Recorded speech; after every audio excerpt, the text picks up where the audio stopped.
So there are two verses in Shri Brahma Samhita which describe the sun. Yachchakshure sasadita sakala grahanam raja samasta suramurti rasesha teja yasya gyaya brahmati sambrita kala chakro govindamadi purusham dhamaham bhajami. If you're sitting in a chair, visualize you doing these poses. Put your hands in a prayer position and say, Om Mitraye Namaha. Now stretch your arms upwards. Raise them up. Om Bhanave Namaha. Now bring your hands back to prayer position.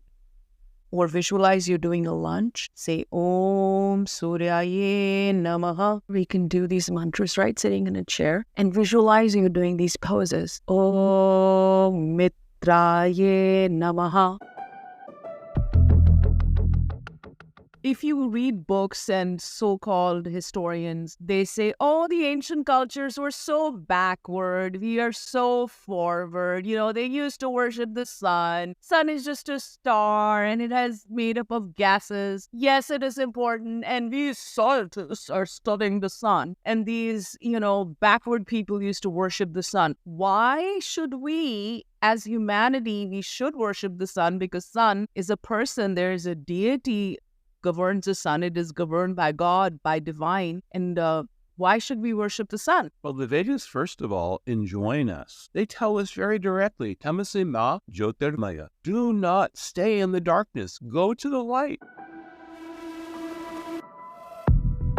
Happy summer solstice for those who are celebrating. Today we are going to talk about summer solstice, winter solstice, spring solstice, and the Vedic equivalent, which is called Makar Sankranti, Kar Sankranti. So what is exactly summer solstice? Summer solstice in some cultures is known as midsummer. It's a pagan holiday, but it's celebrated all over the world. It usually takes place on around, between June 19th, 20th, 21st, around this time. It is the longest day of the year. And by Wiccans, it is one of the 8 Sabbats that are celebrated, and they call it Litha. I hope I'm saying that right. Litha means light, and it's the light of the sun's power, abundance, and basically the start of summer. In some cultures, that June 21st is the actual start of summer. Not Memorial Day. In the US, of course, Memorial Day is the start of summer, but not spiritual and culturally.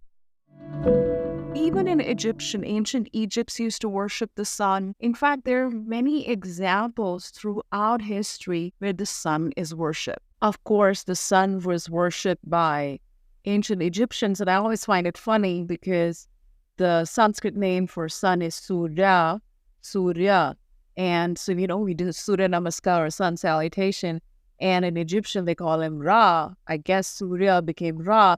It is believed that kings were exiled out of India and they ended up in Egypt. So, there's a whole belief system that the Egyptian kings were actually exiled Indians. But, it's a theory. For example, the Native Americans practice this beautiful worship of the sun by dancing. And also the indigenous people in Canada, they practice this thing called the sun dance, especially those from Plains culture. So basically, the Native community would gather and pray to the sun for healing individually and collectively. Of course, in the Vedic culture, the Surya, the sun, there's so many names, Bhaskara. In the yogic culture, in the yoga, sun is very important. In fact, the entire asana yoga practice is based around the sun. It's called the, Surya Namaskar or sun salutation. And it has 12 asanas or 12 poses, and each corresponds with the mantra. And I probably should do a podcast just on sun salutation. How do we worship the sun? We can worship the sun by mantras. We can rise in the morning and we can give respect. There's a thing called Surya Namaskar. We greet the sun and we can say Om Suryaya Namaha, and we can offer a little bit of water to the sun at sunrise and respect that the sun is bringing light and warmth and enlightenment in our lives. And also, even we talk about Surya Namaskar in the yoga tradition, it is not just an asana, it is an offering. Every pose is an offering to the sun. And the sun salutation can be done early morning as the sun is rising outside. And with every pose, you say there are 12 mantras with the 12 poses of sun salutation. For example, when you stand in the first pose with your hands in a prayer position, you say Om Mitraye Namaha, Om Suryaye Namaha, and so on. So sun salutation offered to the sun in the morning. What about people who cannot or are unable to pronounce the Sanskrit mantras? Does that make a difference? It doesn't make a difference. It's good to learn to pronounce them, but really we can fold our hands together and we can say, "Oh sun, you are the life of the universe. You are the eye of God, and I bow to you and I ask your blessings on me and all those around me," so we can do that in spirit. This time of summer solstice, or in Vedic culture, we call it Uttarayan and Dakshinayan. The earth is at its highest point in north. And this time from January 14th to June 20th is called Uttaraya. So year is divided into ayanas in Vedic culture instead of solstice. So there's no spring solstice. We just have two. We call them Sankranti. People will go bathe in a river. They will do energy work. They'll do prayers and so on. And of course, different people will do bonfires and they will celebrate with their community. And people who believe in energy work, they will go do energy work, Reiki, healing. They will go to powerful places because the energy in certain places on earth is very, very high. Banduk pushpa sankasham hara kundala bhushitam ekachakradharam devam tam surya pranamamyaham. Tamasi ma jyotirgamaya. Do not stay in the darkness. Go to the light. What does the light mean? It means enlightenment.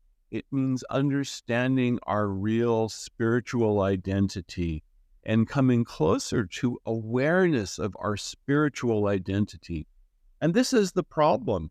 Science is not bad because it's studying phenomena that are visible, but it is when it tries to deny and say, oh, well, we don't care about spiritual anything. This is all just superstition. Well, that's being a bit short-sighted because the goal of life is not just to understand the observable phenomena in the world and find ways to exploit them, but it's to raise our awareness. And the sun is a sign of awareness and light, seeing things clearly and getting a divine vision. When we see things clearly, then we see that all creatures are created by God and that we should be able to live together in harmony and in happiness and good health. But really, we can fold our hands together and we can say, "Oh sun, you are the life of the universe. You are the eye of God, and I bow to you and I ask your blessings on me and all those around me." So we can do that in spirit. If you're sitting in a chair, we can do these mantras, right? Sitting in a chair and visualize you're doing these poses. Put your hands in a prayer position and say, Om Mitraye Namaha. Stretch your arms upward, raise them up. Om Ravaye Namaha. Bring your arms down to your feet. Om Suryaye Namaha. Visualize doing a lunge. Om Bhanave Namaha. Visualize you're doing a plank pose. Om Khagaye Namaha. Bring your hands back into the prayer position. Om Mitraye Namaha. Now we will go through all the mantras. Om Ravaye Namaha. Om Suryaye Namaha. Om Bhanave Namaha. Om Khagaye Namaha. Om Pushne Namaha. Oh, the deity of Surya, please give us beautiful, auspicious energy. Take away all of the bad karma, bad energy we may have collected in our body, mind, or spirit. Om Shanti, Shanti, Shanti. The end.